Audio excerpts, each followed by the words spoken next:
Mais uma vez eu tenho não simplesmente a responsabilidade, mas um privilégio tão grande de chegar até você com a bendita palavra de Deus, extraindo dela o que nós chamamos profetizando vida. Profetizar, muitas vezes as pessoas imaginam que é só antever o futuro. O que vai acontecer amanhã? Profetizar é trazer a palavra de Deus ao coração de todos. E hoje eu quero tratar de um dos temas que nós não podemos fugir dele de forma alguma. Nós não gostamos nem de ouvir esta palavra, ficamos arrepiados só de ouvi-la, porque vamos falar sobre a morte. A morte não era o plano primeiro de Deus para a vida do homem. Nunca foi, porque Deus é vida. Deus é vida. O plano de Deus sempre foi para que o homem tivesse vida. E a mensagem que Jesus Cristo veio trazer, ele disse: eu vim para que tenham vida e a tenham em abundância. Esta é a realidade que ele veio trazer. Mas hoje, principalmente nesse período onde estamos vivendo algo tão delicado por causa da pandemia, sofremos tanto por causa não apenas do coronavírus. Ele apenas vai trazer o quê? A morte. São situações complicadíssimas que estamos vivendo. Mas, quando lemos a palavra do Senhor, vamos encontrar uma resposta. Porque no Evangelho de João, capítulo 11, o verso de número 25, Jesus Cristo diz exatamente assim: eu sou a ressurreição e a vida. Quem crê em mim, ainda que morra, viverá. Note bem essa expressão. Eu sou a ressurreição e a vida. Ainda que morra, viverá. É verdade que essa sentença de morte nunca era o plano primeiro de Deus para a vida do homem. Ao contrário, o propósito de Deus é que o homem tivesse vida, e era a própria vida de Deus, sem este ponto final. Mas, ainda lá no Jardim do Éden, Deus estabeleceu tudo para o homem, um projeto tão maravilhoso para ele, mas o homem teria que fazer apenas algo: obedecer ao Senhor. Mas não era uma obediência para o homem ficar assim, tão frustrado, tão impedido de fazer. Ou seja, no meio de milhares e talvez milhões de árvores, Deus disse: olha, você pode comer de todas as árvores, todas. Agora imagine, no meio de milhões de árvores, uma só. Deus disse: olha, não toque nela, não coma do fruto. Mas o que fez o homem? Desobedeceu. A origem do pecado é a desobediência. E toda desobediência traz uma consequência. E ali naquele dia, o homem morreu. Morreu espiritualmente. Quebrou a relação dele com Deus, e o seu corpo, que era para durar, o seu corpo de uma forma tão maravilhosa, não iria experimentar a morte. Mas o que aconteceu? Logo depois, então, o próprio corpo do ser humano, do homem, foi tendo agora um limite. Um limite que para muitos chega até 90, 100, alguns quebram pouquíssimos a barreira dos 100 anos, mas todos experimentam a morte. A Bíblia fala de morte em alguns aspectos. A morte física é apenas quando o nosso espírito deixa o nosso corpo, aí ocorre a morte física. Mas existe a morte espiritual. Morte é separação. Quando do meu corpo eu deixar o meu espírito, deixar o meu corpo, o que acontece? O meu corpo vai definhar, vai apodrecer, vai virar pó. Mas eu sou um espírito. No momento quando meu coração para, no momento quando eu fecho os olhos para sempre, meu espírito volta para Deus. Eu sou um espírito.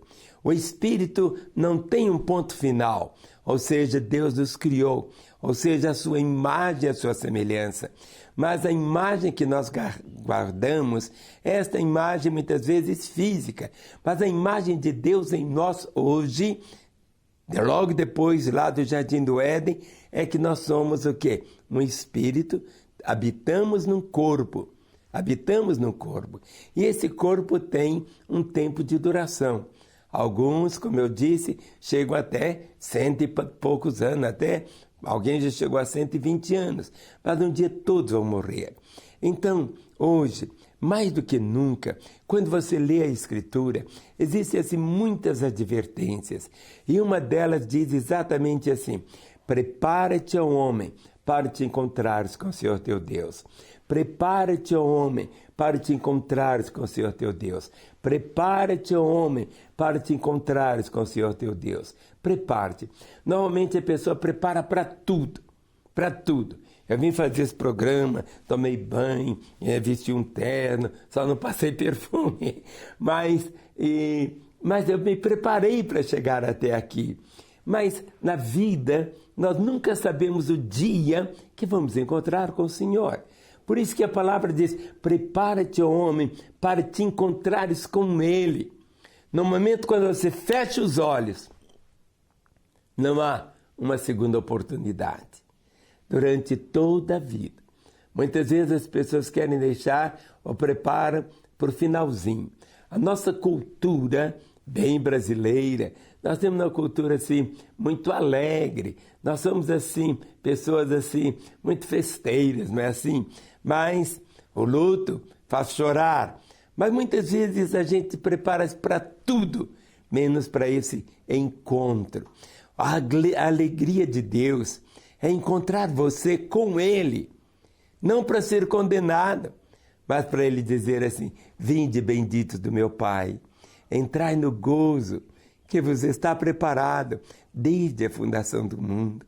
O que Jesus Cristo veio fazer foi exatamente resgatar o homem, veio trazer o seu perdão, veio trazer a vida, veio trazer uma nova oportunidade, veio trazer a oportunidade desse recomeço na sua história. Hoje, quando os cemitérios antes estavam num volume tão grande, cada vez maior, por causa do coronavírus, mas mesmo sem o coronavírus, quando acabar toda essa pandemia, não significa que o homem vai continuar. Não é bem assim. Não é apenas só o coronavírus que põe o ponto final na existência do homem. O que põe o ponto final na existência do homem é exatamente algo do coração dele.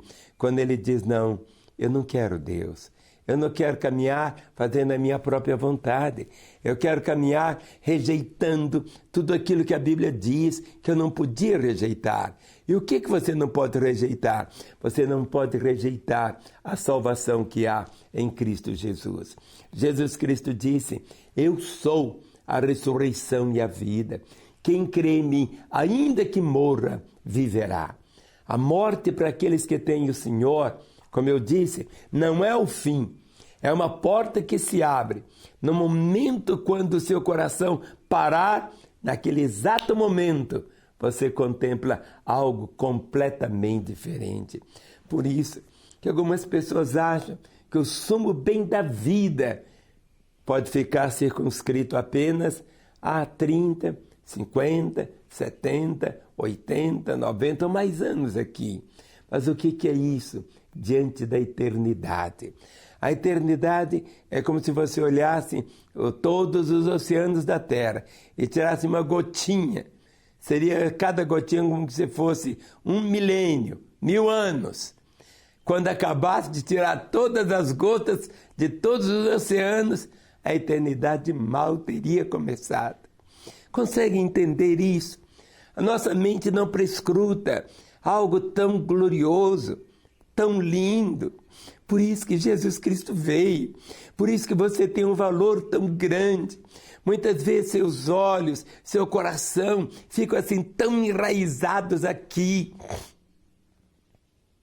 Tem apenas um projeto de vida para aqui. Tem um projeto de vida para os seus filhos aqui.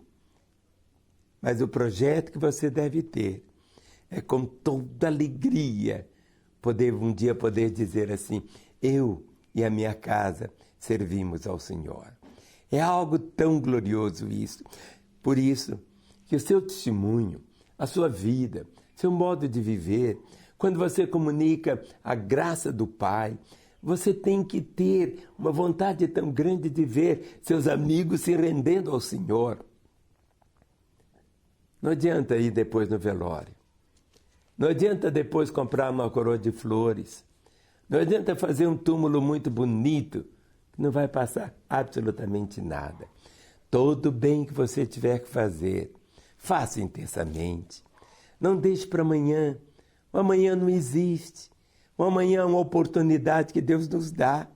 O amanhã é apenas uma expectativa, mas temos que viver hoje o presente. Temos que viver intensamente essa realidade do presente hoje. Você pode viver a sua vida, não importa se você está desempregado, não importa que você está sendo maltratado, não importa que você esteja até doente, não importa. Nossa vida é marcada sempre por um recomeço, porque a Bíblia diz de uma forma tão grande, este é o dia que Deus fez, alegremo-nos e regozijemo-nos nele. A vida não é marcada assim, simplesmente só por aqueles momentos que você tem um dia tão maravilhoso. A Bíblia fala de um dia chamado dia mau, é aquele dia azedo, é aquele dia assim que você fica irado, é aquele dia quando Satanás vem com fúria sobre você. Mas quando você entende, o dia mau é um dia. É um dia de um limite. Um período é um dia, mais um dia, mais um dia, mais um dia. O dia mau é um dia. E você precisa entender que se a cada amanhecer você colocar em prática aquilo que Jesus Cristo disse, buscai em primeiro lugar o reino de Deus e a sua justiça, todas, não algumas, todas as coisas vos serão acrescentadas. Ele tem o melhor para você. Como que eu gostaria de ter palavras para falar algo diferente para você. Mas sobre mim repousa uma responsabilidade. Se você não está preparado para esse encontro com Ele, se prepare. O dia é hoje. Ou você que um dia caminhou com Jesus, serviu Jesus e hoje está longe, volte para Ele. Nós estamos aqui com o único propósito de abençoar você. Nosso telefone fica à sua disposição às 24 horas, todos os dias. Nosso telefone da paz, 24 horas. Temos um celular de cada operadora, exatamente porque quando você usa o seu celular para um telefone da mesma operadora sua, você não tem nem gasto. Não importa onde você esteja, importa saber que Deus te ama, mas nós queremos também algo mais do que isso. Se aonde você estiver me assistindo, não sei em que cidade você está, em que país você está, se você deseja, é aí na sua cidade, uma igreja da Lagoinha, ligue para esse telefone. Nós vamos entrar em contato com você e vamos orar para que possa nascer na sua cidade uma igreja da Lagoinha. Assim vamos estar mais juntos, com uma oportunidade cada vez maior, e queremos ver você poder dizer, eu e a minha casa servimos ao Senhor e desfrutamos da certeza da salvação. Eu te abençoo no bom e tão precioso o nome de Jesus. Jamais se esqueça desta realidade, que o Senhor Deus tem sempre o melhor para a sua vida, mas não apenas só para você, para toda a sua casa.